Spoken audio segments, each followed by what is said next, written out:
Hi everyone, it's Zach with Palantir Research. Alex Karp is in Israel and shares his thoughts about the country, but most importantly, he even alluded to a possible sneak preview in the future of their work with Israel. So several Palantir dailies ago, we got the X post out from Palantir saying their first board meeting will be out in Tel Aviv to help show their support in 2024. Well, with them there, as predicted, Alex Karp did do some talking, and he did speak at the Tel Aviv University. And he showed his solidarity with Israel, but also shared his thoughts on the country and more.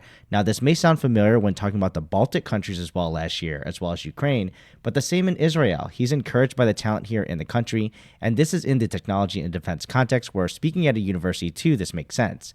Now, if they do some form of ramping up of hiring or talent acquisitions from Israel to other offices around the world, this remains to be seen. But it wouldn't be that out of the world considering their previous announcement also opening up more positions to encourage more Jewish students to consider Palantir to start their careers. Now, instead of just visiting Israel on his own, I believe Palantir thought it would be a good idea to bring the whole board to even go with the ongoing war there and the dangers.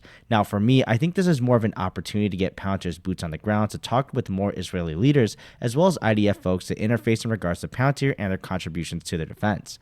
But inevitably, the conversation does turn to the U.S. response to the Hamas attacks, as well as the counterattack by Israel, where Karp is not afraid to speak his own mind, basically being disappointed in the radio silence from those in the U.S., even if they support Israel quietly. When we're thinking about the Russian invasion of Ukraine, there wasn't really much division, honestly, by folks in the country, or at least in the United States. It almost seemed like a no-brainer and, dare I say, the cool thing to do, but this is a much different narrative where the safe position is to be quiet.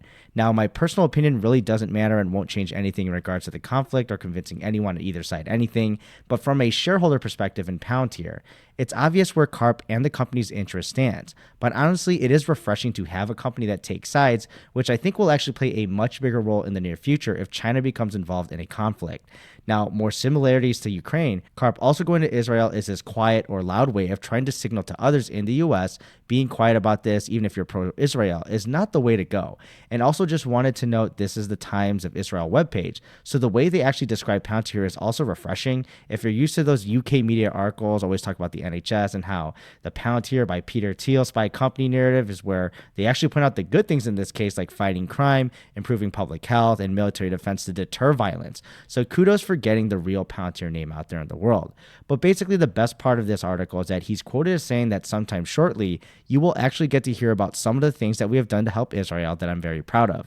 Now, this is the stuff I like to hear as an investor, and this has been happening slowly with Ukraine, as we saw use cases of helping with investigating war crimes, refugee relocation, demining, as well as targeting, and I'm sure many more to come in the future.